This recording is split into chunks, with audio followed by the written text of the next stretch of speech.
Yo, what's up, guys? This is Skywalker, and today we are here with a YouTube free lesson. This is gonna be a lesson centered around market maker models. In this case, I'm gonna go over market maker sell models during all-time high conditions or during a hard time frame expanding higher overall. This is not for markets that are on a hard time frame bearish narrative. This is more for a bullish narrative, so keep that in mind. So first of all, there are two main types of sell models. In general, during all-time highs condition, this is more common, but this is the classic one. So the main difference is just basically when it finished, because ICT usually is used to say that a market maker model, even buy model or sell model, doesn't matter, usually can target two things. First of all, the initial consolidation stage, like it would be this example, and second of all, it would be the OTE level or a discounted PDRA. In this case, the most ideal entry always gonna be around the OTE level and usually below the first stage of reaccumulation. So this is the market maker models that are more interested in today. So first of all, this would be a representation of the higher time frame candles. It can be a 15-minute candle, it can be a 1-hour candle, doesn't matter because this is fractal. I'm gonna leave it to you to use it on the time frame that fit you the most. But this could be the representation of this second example where the price end up trading through the initial consolidation. As you can see here, we open, start going higher, we form some sort of cracking correlation here. If you trade QT, you understand what I'm saying. If you trade ICT, you can use SMTs, and this would be the second example. On the second example, price fails to reach the initial consolidation level that would be around this week of this candle, of this higher time frame candle, and we create a cracking correlation around the OTE level, and price push higher, going past the smart money reversal. As you can see here, this is the OTE levels. You can see that price goes through 60%, 80% level. It's not that deep in this example because it's a fake example. I just made it up, but it's the concept I use behind my trades during market maker sell models. So in terms of price, we just seen what we need to pay attention to, but in terms of time, what we can pay attention to. So first of all, we have to keep in mind the opening price and the power of 3. If you trade QT, even more. If you trade ICT, it's the same thing. We are power of 3 traders, so that's key factor. Then if we are using this idea for more a higher time frame or not a lower time frame idea, the midnight opening price would be key. Then the open high low close and the open low high close, we have to keep that in mind in order to not be offside catching the smart money reversal or the end of the distribution. And then finally the session open, and if you trade QT, of course the QT opens. Okay, now that we understand the theory, I'm gonna cover two different examples. This first example is gonna be a little bit older since it's from the 3rd of June, but in my opinion is the best example to explain these concepts on a real price action and real executions. And the second one gonna be more recent since it's from the past Friday. So here we are gonna divide this example in two main different parts. First of all would be the people that got stopped out around here, maybe even lower, or just near the smart money reversal. And then the second part of the people that would be the ones that catch the move but didn't get TP since they were targeting this. So we are gonna start with the people that got stopped out before the move.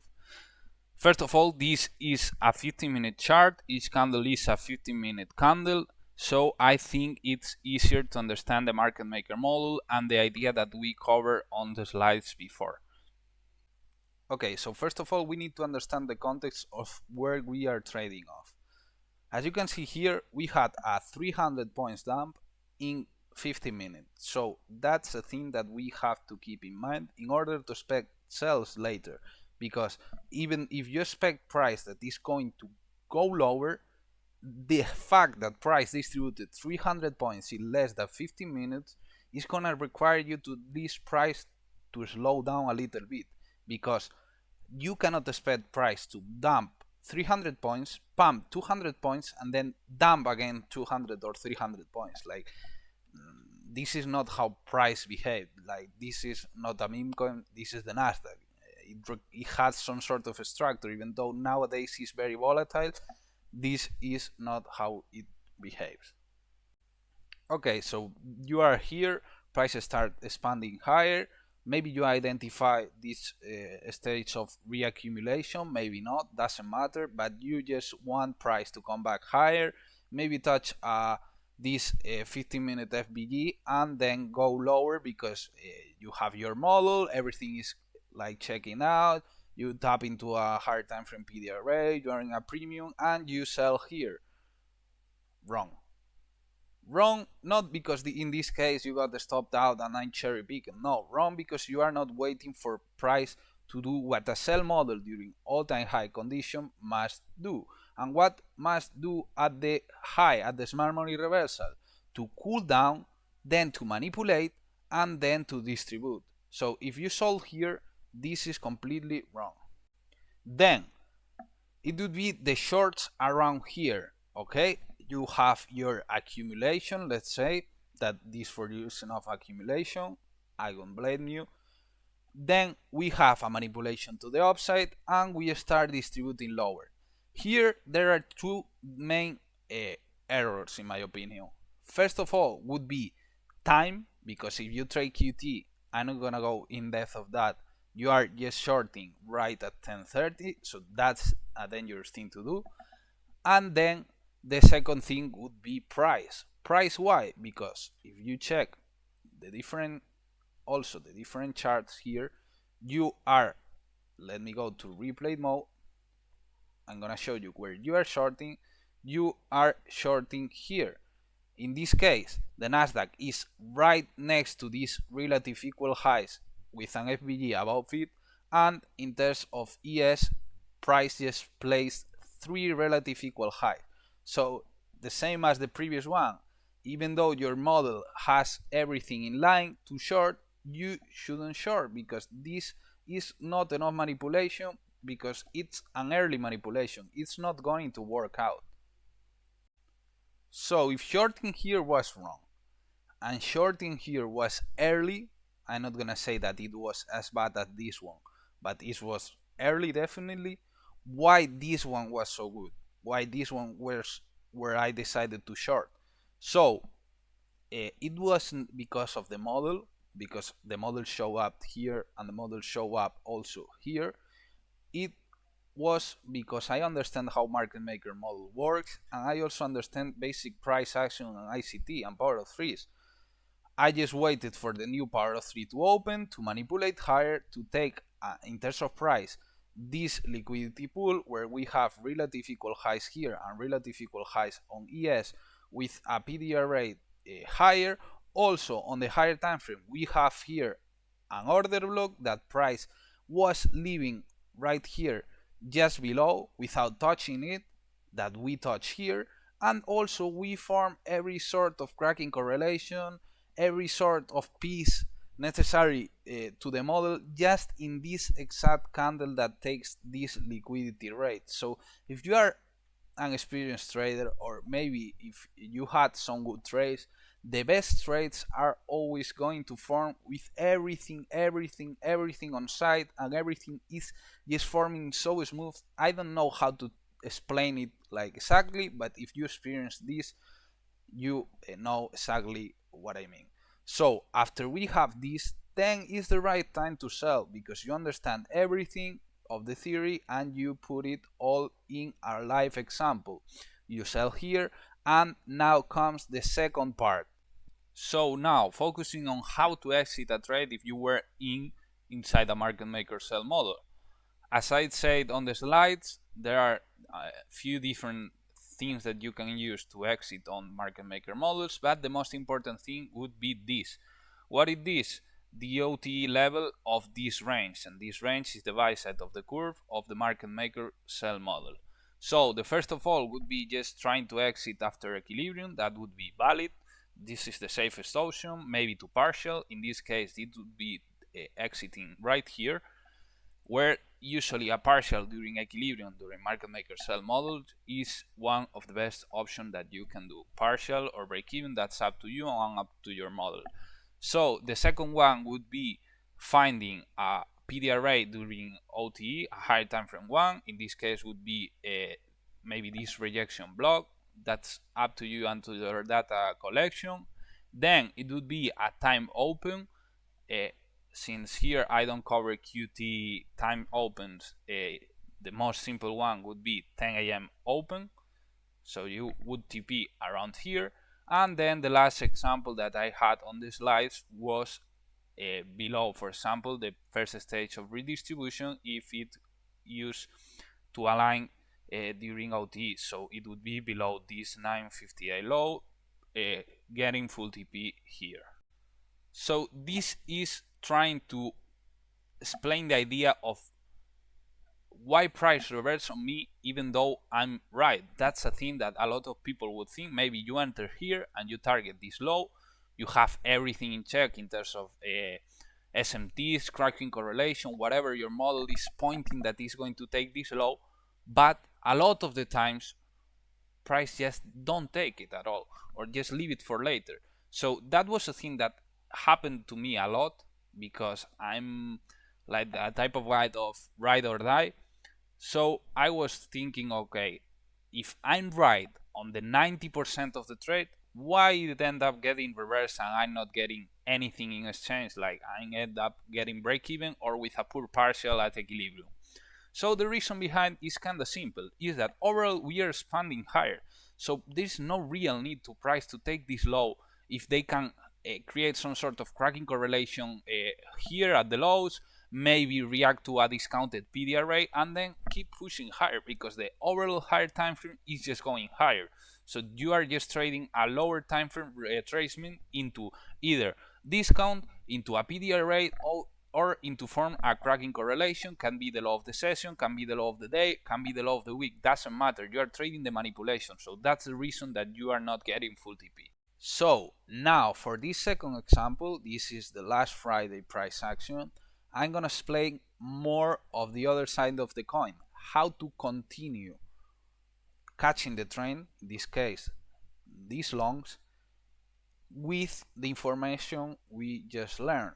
So if you understand that here is the initial consolidation, we form here the stage of reaccumulation, and after this, as you can see, we have our price to cool down, we have the manipulation, and we also form cracks in correlation here on the top of this high, validating some sort of retracement. What are we gonna do if we want to go higher? We are gonna use the things that we just learned. So instead of waiting for all that, you guys just try to long here after this 15-minute FBG, because your continuation model or your regular model just tells you that you are able to long here. So what's the best thing that can happen to a guy that has FOMO? That the model allows them to FOMO. Wrong. That's why a lot of people say trading is a scam. That's why a lot of people just get frustrated. They say it's unlucky, the market has something against them because they do everything right, they follow the model, they do everything that is on their hand to do it. But the reality is that they just seen a 100-point move in 2 minutes and they just want to FOMO in and to enter longs, and they find like an excuse to long here instead of waiting for a high probability long. So with the things we just have learned, where would we find a high probability long? We will find a high probability long after a couple things. What would be those things?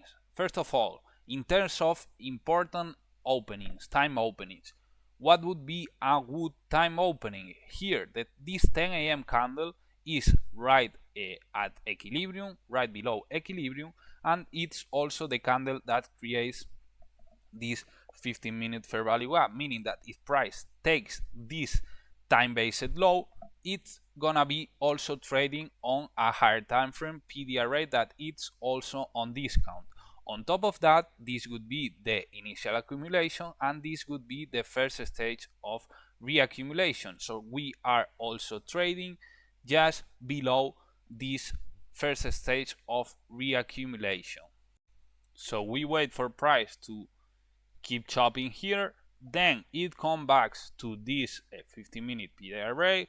We form a cracking correlation right here, right at this low, at the perfect moment, since price just reached discount, and also it took a time-based low, and also it reacted to a discounted higher time frame PDA array. So we have everything in line, and then price expand right after. Why this is important? Why price expands right after? Because there is timing in trading. This is important. If you get usually chopped around your entries, the most likely thing is that you are entering too early, because if you trade ICT on a advanced level, or also if you trade QT, you're gonna see that price is going to expand really quick after you enter, if you are on the right side. So if that's not the case, you are gonna be wrong, most likely. So that would be basically it. As you can see, guys, the things that I explained at the first part of the video in the slides are basically covered on these two examples. I tried to give you guys one example to how to exit and cash the sell model, and also one example on how to buy if you understand a sell model.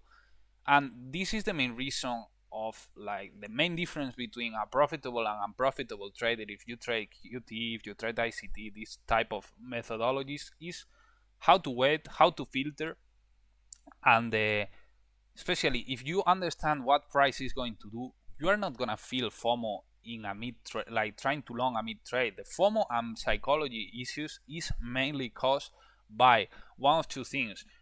Either one, you have problems outside your trading life, either you are broke, either you have personal problems or whatever, that's understandable. And then two, the main one is that you don't understand price. Like if you feel FOMO, most likely is because you don't understand price in depth. You are not calculating the odds and the chances the right way, and you feel like every mid setup and every the first signal you see that is also aligned to your overall bias is gonna play out, and that's why you end up getting chopped. That's why you end up getting losing 2 times or 3 times before the trades go on your side. And then after the trades go on your side is when you chase the price. Maybe you enter here and you end up getting with a poor risk reward. You might end up getting a stop because your stop loss is unprotected, and that's the main reason of why people blow accounts. Because if you're trading responsibly with good risk reward, it's very hard to blow accounts. It's mainly because psychological problems. That psychological problems comes by not understanding well the market. So I hope you guys enjoy this lesson. I try my best in order to make this lesson as good and educational as possible, keeping in mind that is a public lesson, so I'm not gonna cover some sort of aspects. I'm not gonna talk about QT, but I think this is more than good enough compared to most of the trading content that is on YouTube. And see you guys on the next videos.